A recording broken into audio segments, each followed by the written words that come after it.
Hello friends, आज हम number system के एक महत्वपूर्ण सवाल को उसको ट्रिक के साथ सीखने वाले हैं। वो सवाल क्या होता है? सवाल कुछ इस प्रकार से आपसे पूछा जाता है अक्सर करके नंबर सिस्टम का कि दो अंकों की कितनी संख्याएं बनाई जा सकती हैं। ठीक है, आपको कोई पर्सनल अंक भी दे सकता है, जैसे 2 और 5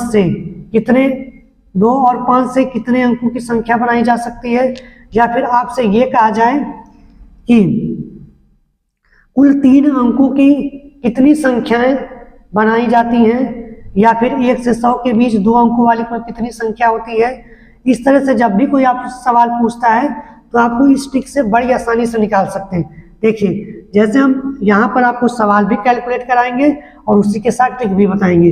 जैसे आपसे कहा जा रहा है, पहला सवाल आपसे कहा जा रहा है कि 2 अंकों की कुल कितनी संख्याएं बनाई जा सकती हैं। ठीक है, 2 अंकों की कुल कितनी संख्या बनाई जा सकती है, तो जितने अंकों की बोल रहा है आप उतना क्या ले लीजिए, बॉक्स ले लीजिए। ठीक है, अब देखिए कैसे लगाएंगे इसे।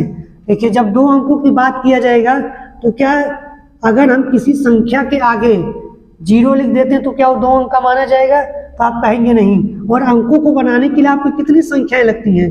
0 से लेके 1 2 3 4 5 6 7 8 9, बस इतने ही अंकों की जरूरत होती है संख्याएं बनाने के लिए। तो इसका मतलब इसमें 0 आ नहीं सकता, तो यहाँ पर कितने अंक आएंगे?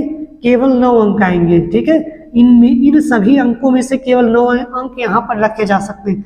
ठीक है, इसके बाद दूसरे अंक पर यहाँ तो 0 भी आ सकता है, यानी कि यहाँ से ये सब संख्या आ सकती है। तो कितने अंक हो जाएंगे आपका? यहाँ पे टोटल 10 के 10 रखे जा सकते हैं। दूसरे अंक अगर आपको 2 अंक का बनाना है, फिर इसका क्या कर दीजिए, दोनों का गुणा। इसका रिजल्ट कितना आ जाएगा? 90। इसका मतलब क्या हुआ?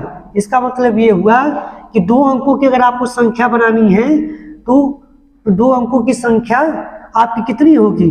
90 होंगी। ठीक है, दूसरा सवाल इसी तरह देखते हैं। मान लीजिए अगर आपसे ये चीज पूछा जा रहा है कि 2 अंकों की कितनी सम संख्याएं बनाई जा सकती है। ठीक है, अगर सवाल से आपसे ये कह रहा है कि 2 अंकों की कितनी सम संख्याएं बनाई जा सकती है, तो अभी भी बात कितने की जा रही है? 2 अंकों की जा रही है, तो यहाँ पे आप 2 बॉक्स ले लेंगे।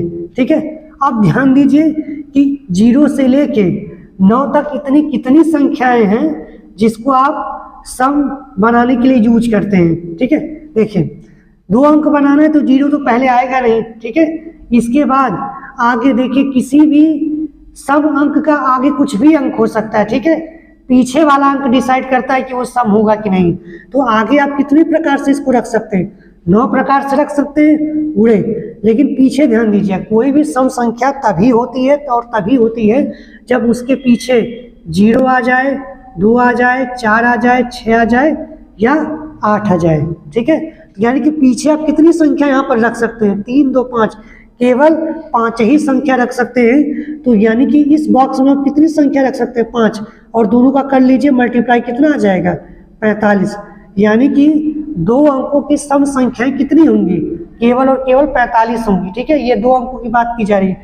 अब इसी ट्रिक पर हम थोड़ा सा 3 अंकों का देख लेते हैं। देखिए, अगर आपसे इसी तरह बोला जा रहा है 3 अंकों की विषम संख्याएं कितनी बन सकती हैं, 3 अंकों की विषम संख्याएं कितनी बन सकती हैं, तो इसको ध्यान दीजिए। जब 3 अंकों की बात किया जा रहा है तो आपको बॉक्स कितना ले लेना है? 3। अब ध्यान दीजिए, अगर शुरू में हमने 0 रख दिया, रखना तो आपको 0 से लेकर 9 तक का ही अंक रखना है। अगर हम शुरू में 0 रख देंगे तो 3 अंक का नहीं रह जाएगा। तो 0 को छोड़कर कितने अंक यहाँ पे रखे जा सकते हैं? तो आप कहेंगे टोटल 9 अंक रखे जाएंगे। और बीच से भी कोई मतलब नहीं होता, बीच में आप 0 से लेकर 9 तक कोई भी संख्या रख सकते हैं। ठीक है, तो यहाँ पर आप कितने तरह से संख्या रख सकते हैं? 0 से लेकर 9 तक जितने भी अंक हैं सबको रख सकते हैं। लेकिन लास्ट में कोई भी विषम संख्या तभी और तभी बोली जा सकती है जब उसके लास्ट में आपको क्या मिले? 1 मिले, 3 मिले, 5 मिले, 7 मिले या 9 मिले। इसके अलावा अगर कोई संख्या मिलती है तो विषम नहीं रहती। ठीक है, इतनी बात आपको क्लियर होगी। देखिए, तो यहाँ पर आप लास्ट वाले बॉक्स में कितना अंक रख सकते हैं? केवल 5। यानी कि इस तरह से आप इन तीनों का मल्टीप्लाई कर लीजिए, जितना आएगा उतने ही 3 अंकों की विषम संख्या मिलेगी। ठीक है, यहाँ पे देखिए 9 10 में 90 और 9 5 45, यानी कि कितने अंक मिलेंगे आपको? कितने संख्या मिलेगी 3 अंकों की विषम? 450। ठीक है, इस तरह से आपके नंबर सिस्टम में बहुत सारे क्वेश्चन कई एग्जामों में पूछे गए हैं, तो इस ट्रिक से बड़ी आसानी से आप निकाल सकते हैं। बस आपको ये ध्यान रखना है, थोड़ा सा आपको कॉमन सेंस लगाना है कि कहाँ पर कौन सी संख्या आ जा सकती है। ठीक है, अब जैसे आपसे अगर पूछ लिया जाए इसी में 5 अंकों से कटने वाली 3 अंक की कितनी संख्या होंगी, तो इस तरह से 3 अंक तो आप रख लेंगे, लेकिन आपको थोड़ा सा डिविजिबिलिटी रूल पता होना चाहिए कि 5 कब कटता है। 5 से कोई संख्या तभी कटती है जब लास्ट में 0 आता है या तो 5 होता है। ठीक है, तो बाकी इधर तो रहेगा ही, आगे 9 रहेगा, बीच में आप कोई संख्या रख दीजिए, लेकिन लास्ट में जब 5 से विभाज्य होने की संख्या 3 अंकों की पूछी जाएगी तो लास्ट में आपको कितने अंक बन सकते हैं, केवल 2 अंक बनाए जा सकते हैं। ठीक है, तो इस तरह से 5 से कटने वाली 3 अंकों की संख्या कितनी हो जाएगी, 9 10 में 90 और दूना 180, यानी कि केवल 180 अंक ही ऐसे मिलेंगे जो 3 अंक के होंगे और 180 होंगे। ठीक है, तो इस तरह से आप कोई भी सवाल लगा सकते हैं। ठीक है।